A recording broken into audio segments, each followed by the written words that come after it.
आप लोग देख सकते हैं हम लोग सुबह सुबह नए साल में नया प्रण लिए हैं और यहाँ पे हम लोग रनिंग करने आए हैं। पर डे फील्ड में आना है। यहाँ भाई हैं। आपको कैसा फील हो रहा है? बहुत लड़चटोरी फील है। तो ये ग्रुप में पड़ेगा, आप बताइए कैसा फील हो रहा है आपको? अरे यार घोड़ा दिखाता हूँ।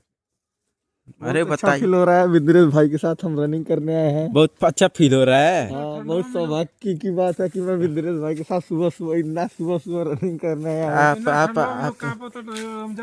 हाफ पैंट धोरे। आप नया साल में क्या प्रण लिए हैं? विद्रेश भाई ने लिया है कि रोज रनिंग करने आए हैं, चाहे दौड़ना चाहे मत दौड़ना, लेकिन आना है फील्ड आना में। है। आप क्या कहना चाहेंगे? और जाते कच्चा पहिने अब थोड़ा देर में शुरू हुई है, 10 15 20 राउंड। चलिए ठीक इससे है। कम तो आप कितना राउंड दौड़ेंगे? मैं आज नहीं दौड़ूंगा, आज रेस्ट पे हूँ। नहीं भाई, ये तो गलत है। आला से भाला हो जाए दौड़े तो हाँ।